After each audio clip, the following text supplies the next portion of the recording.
നമസ്കാരം. പ്രതിപക്ഷ നേതാവ് വി ഡി സതീശനെ കാണുവാനില്ല. KPCC പ്രസിഡന്റ് കെ സുധാകരനെയും കാണുവാനില്ല. സൈബർ ഇടങ്ങളിലാണെങ്കിലും UDF-ന്റെ വെട്ടുക്കിളികളെയും കാണുവാനില്ല. എന്താണ് കാരണം? ഇവിടെ പോയി? ചോദ്യങ്ങൾ നിരവധിയാണ്. എല്ലാത്തിനും ഉത്തരം പറയുന്നതിന് മുമ്പ് ഒരു വാർത്ത വായിക്കാനുണ്ട്. ആ വാർത്ത കേട്ട് കഴിയുമ്പോൾ എന്തുകൊണ്ടാണ് ആരും പുറത്തിറങ്ങാതെ മാളത്തിനകത്ത് ബങ്കറിനകത്ത് തന്നെ ഒളിച്ചിരിക്കുന്നതെന്ന് ഏറെക്കുറെ മനസ്സിലാകും. ആ വാർത്ത ഞാനൊന്ന് വായിക്കാം. ഇങ്ങനെയാണ് വാർത്ത തുടങ്ങുന്നത്. തദ്ദേശ സ്വയംഭരണ തെരഞ്ഞെടുപ്പ് പടിവാതിക്കൽ എത്തി നിൽക്കെ കേരളത്തിൽ 30 തദ്ദേശ സ്വയംഭരണ വാർഡുകളിലേക്ക് നടന്ന ഉപതെരഞ്ഞെടുപ്പിൽ LDF-ന് 17 സീറ്റിലും വിജയം. ഇടതുപക്ഷ ജനാധിപത്യ മുന്നണിക്കുണ്ടായ മികച്ച മുന്നേറ്റം കേരളത്തിലെ ജനങ്ങളുടെ നിലപാട് വ്യക്തമാക്കുന്നതാണ്. തിരുവനന്തപുരം കോർപ്പറേഷനിലെ ഒരു വാർഡ് ഉൾപ്പെടെ 13 ജില്ലകളിലായി 2 ബ്ലോക്ക് പഞ്ചായത്ത് വാർഡുകൾ, 3 മുനിസിപ്പാലിറ്റി വാർഡുകൾ, 24 ഗ്രാമപഞ്ചായത്ത് വാർഡുകൾ എന്നിവയിലാണ് ഉപതെരഞ്ഞെടുപ്പ് നടന്നത്. ഗ്രാമപഞ്ചായത്തിൽ 24 വാർഡിൽ 13 വാർഡിലും LDF വിജയിച്ചു. തിരുവനന്തപുരം പൂവച്ചൽ പഞ്ചായത്തിലെ പുളിങ്കോട് വാർഡും, ഇടുക്കി പഞ്ചായത്ത് വാത്തുക്കുടി വാർഡും, എറണാകുളം പൈങ്ങോട്ടൂർ പഞ്ചായത്ത് പനങ്കര വാർഡും UDF-ൽ നിന്ന് LDF പിടിച്ചെടുത്തു. കാസർഗോഡ് ജില്ലയിലെ 2 വാർഡുകളിൽ നേരത്തെ തന്നെ LDF എതിരില്ലാതെ വിജയിച്ചിരുന്നു. LDF സർക്കാരിനും ഇടതുമുന്നണിക്കും എതിരായി നടക്കുന്ന വ്യാജ പ്രചരണങ്ങളെ വോട്ടർമാർ തള്ളിക്കളഞ്ഞതിന്റെ തെളിവാണ് LDF വിജയമെന്നാണ് പറയുന്നത്. അതായത് ഉപതെരഞ്ഞെടുപ്പിന്റെ റിസൾട്ടുകൾ പുറത്തു വരുമ്പോൾ LDF മുന്നേറ്റം നടത്തുന്നു.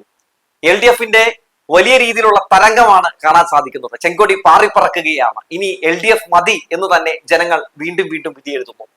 വെറും 12 സീറ്റുകൾ മാത്രമാണ് UDF-ന് കിട്ടിയത്. UDF-ന്റെ പല സീറ്റുകളും LDF പിടിച്ചടക്കിയിരിക്കുന്നു. അതായത് UDF ഭരിച്ചുകൊണ്ടിരുന്ന പല വാർഡുകളും ഇനിയിപ്പോ LDF ഭരിക്കട്ടെ എന്ന നിലപാടിലേക്ക് ജനങ്ങൾ മാറിയിരിക്കുന്നു. മാത്രവുമല്ല, തിരുവനന്തപുരത്തെ പാങ്ങോട് പഞ്ചായത്തിലെ പുലിപ്പാറ വാർഡിൽ അത് UDF-ന്റെ സിറ്റിംഗ് സീറ്റ് ആയിരുന്നു.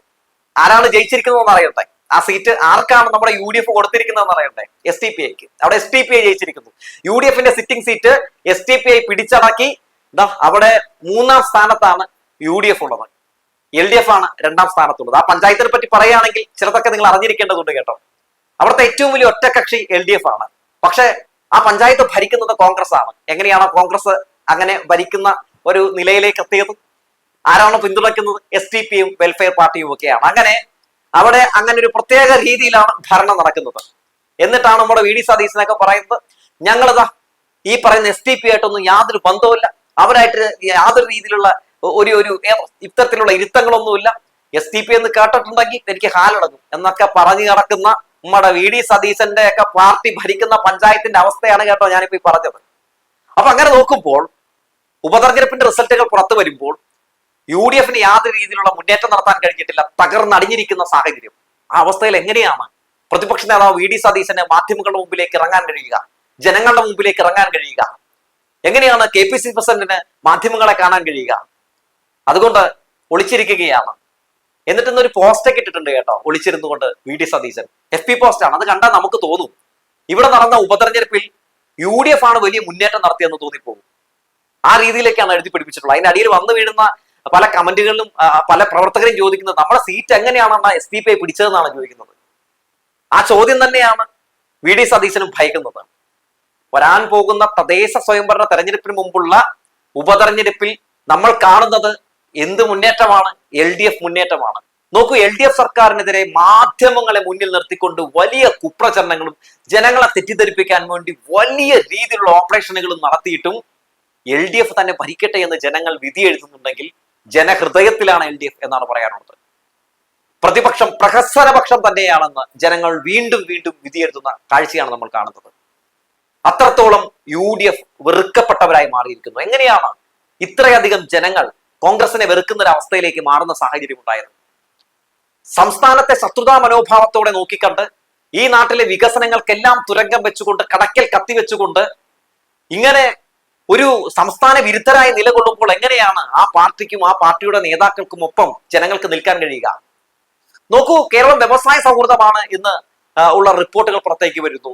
വ്യവസായ രംഗത്ത് ഒന്നാമതാണ് എന്ന റിപ്പോർട്ടുകൾ പുറത്തു വരുന്നു, കണക്കുകൾ പുറത്തേക്ക് വരുന്നു. ഈസ് ഓഫ് ഡൂയിങ് ബിസിനസ്സിൽ 28ാം സ്ഥാനത്ത് നിന്ന് 1ാം സ്ഥാനത്തേക്ക് എത്തിയെന്ന ആ അഭിമാന നേട്ടത്തെ പറ്റി ശശി തരൂർ MP പോലുള്ള ആളുകൾ എഴുതുന്നു. അത്തരം വിഷയങ്ങളൊക്കെ പുറത്തേക്ക് വരുമ്പോൾ, അത്തരം വിഷയങ്ങളെ കുറിച്ച് ആളുകൾ പ്രതികരണം രേഖപ്പെടുത്തുമ്പോൾ കോൺഗ്രസ് അത്തരം ആളുകളെയെല്ലാം മാറ്റി നിർത്തിക്കൊണ്ട് ചവിട്ടി പുറത്താക്കിക്കൊണ്ട് സംസ്ഥാനത്തിന്റെ നേട്ടങ്ങളെ മറച്ചുവെക്കാൻ ശ്രമം നടത്തുമ്പോൾ എങ്ങനെയാണ് കേരളത്തെ ഓർത്ത് അഭിമാനം കൊള്ളുന്ന മലയാളികൾക്ക് കോൺഗ്രസിനെ വലിയ രീതിയിൽ പിന്തുണയ്ക്കാൻ കഴിയുക?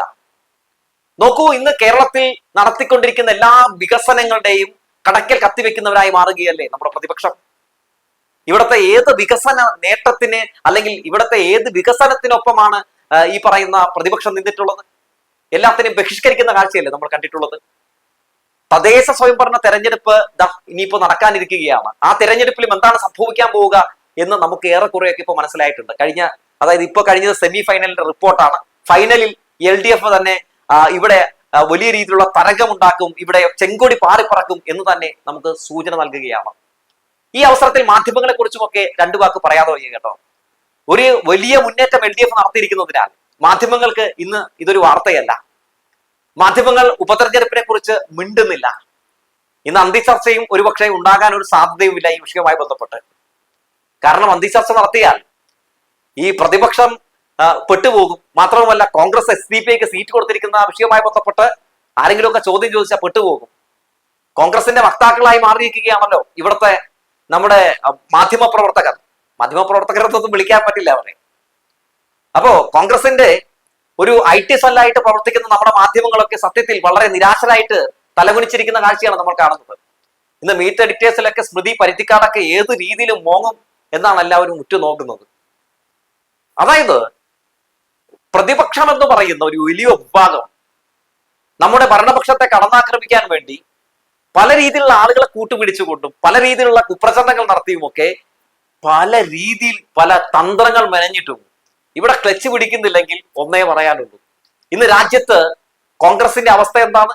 ആ അവസ്ഥയിലേക്ക് എങ്ങനെയാണ് കോൺഗ്രസ് എത്തപ്പെട്ടത്? അങ്ങനെ ഒരു അവസ്ഥയിലേക്ക് എത്തപ്പെടുന്ന ഒരു നിലയിലേക്ക് പോയിക്കൊണ്ടിരിക്കുകയാണ് കോൺഗ്രസ്. അങ്ങനെ ഒരു അവസ്ഥയിലേക്ക് കൊണ്ടുപോയി എത്തിക്കുകയാണ് VD സതീശനും സംഘവും. രാജ്യത്ത് ഇങ്ങനെ ഒരു അവസ്ഥ ഉണ്ടാക്കിയത് സോണിയാഗാന്ധിയും രാഹുൽ ഗാന്ധിയും ഒക്കെ ആണെങ്കിൽ ഇവിടെ അത്തരത്തിൽ അവസ്ഥ ഉണ്ടാക്കിയെടുക്കുന്നത് നമ്മുടെ പ്രതിപക്ഷ നേതാവ് VD സതീശനും സംഘവുമാണെന്ന കാര്യത്തിൽ യാതൊരു തർക്കവുമില്ല. പക്ഷേ ഇവിടെ മറ്റൊരു രസം കൂടിയുണ്ട് കേട്ടോ. അവിടെ അവർ രാജ്യം BJPയുടെ കയ്യിലാണ് ഏൽപ്പിച്ചതെങ്കിൽ ഇവിടെ ഏൽപ്പിക്കാൻ വേണ്ടി ശ്രമം നടത്തുന്നുണ്ട്. പക്ഷേ അതിവിടെ നടക്കുന്നില്ല. കാരണം ഈ സംസ്ഥാനം ഭരിക്കുന്നത് ഒരു കമ്മ്യൂണിസ്റ്റ് സർക്കാരാണ്. അതുകൊണ്ട് അവിടെ ആ തന്ത്രം നടക്കുന്നില്ല. പറ്റാവുന്ന ആൾക്കാരെ ഓടിച്ച് BJPയിലേക്ക് വിടാൻ വേണ്ടി ശ്രമം നടത്തുന്നുണ്ട്. അങ്ങനെ പത്മജ വേണുഗോപാലിനെ ഓടിച്ചു വിട്ടു. അങ്ങനെ അതുപോലെ തന്നെ നമ്മുടെ അനിൽ K ആന്റണിയെ ഓടിച്ചു വിട്ടു BJPയിലേക്ക്. അങ്ങനെ പറ്റാവുന്ന ആളുകളെയൊക്കെ ഓടിച്ചു വിടാൻ ശ്രമം നടത്തുന്നുണ്ട്. പക്ഷെ എന്താണെന്നറിയില്ല, സംസ്ഥാനം ഏൽപ്പിക്കാൻ പറ്റുന്നില്ല. അവിടെയൊക്കെ ഈ പറയുന്നത് പോലെ അത്തരം തന്ത്രങ്ങൾ മെനയുമ്പോൾ അതൊക്കെ പൊളിഞ്ഞിറങ്ങുന്ന കാഴ്ചയാണ് നമ്മൾ കണ്ടുകൊണ്ടിരിക്കുന്നത്. എന്തായാലും ഈ തദ്ദേശ സ്വയംഭരണ തെരഞ്ഞെടുപ്പുമായി ബന്ധപ്പെട്ട് ഈ ഉപതെരഞ്ഞെടുപ്പിന്റെ റിസൾട്ട് പുറത്തു വന്ന സാഹചര്യത്തിൽ VD സതീശനും സംഘവും ചിലപ്പോ 2-3 ദിവസത്തേക്ക് പുറത്തിറങ്ങാനുള്ള ഒരു സാധ്യതയുമില്ല. എന്തായാലും കൂട്ടിലിരുന്ന് മാളത്തിലിരുന്ന് പുതിയ സ്ക്രിപ്റ്റ് എഴുതുന്ന തിരക്കിലായിരിക്കും. ആ സ്ക്രിപ്റ്റ് ഇനി മാധ്യമങ്ങൾക്ക് കൊടുത്ത് അവർ അത് കുത്തിത്തിരിപ്പുണ്ടാക്കി ആ വിഷയത്തിൽ ഒരു വലിയ കുത്തിത്തിരിപ്പൻ ഒരു വാർത്ത മെനയുന്നത് വരെ ഇവർക്കൊക്കെ ചെറിയ രീതിയിലുള്ള ഒരു പുറത്തിറങ്ങാനുള്ള ചില വിമിഷ്ടങ്ങൾ ഉണ്ടാകും. അതുകൊണ്ട് എല്ലാവരും പൊറുക്കുക എന്ന് പറഞ്ഞു വെച്ചുകൊണ്ട് നിർത്തുകയാണ്. പിന്നെ സതീശ് ചേട്ടാ, ഇവിടെ LDF തരംഗമാണ് കേട്ടോ. അതുകൊണ്ട് UDF തരംഗമാണ്, ഞങ്ങൾ UDF ആണ് ഇവിടെ ഉപതെരഞ്ഞെടുപ്പിൽ വലിയ നേട്ടം ഉണ്ടാക്കിയത് എന്നൊക്കെ പറഞ്ഞ് സ്ഥിരം ഒരു ഉളുപ്പുമില്ലാതെ മെഴുകി ഇറങ്ങാതിരിക്കുക അതൊരു സാമാന്യ മര്യാദയാണ് എന്ന് പറഞ്ഞു വെച്ചുകൊണ്ട് നിർത്തുകയാണ്.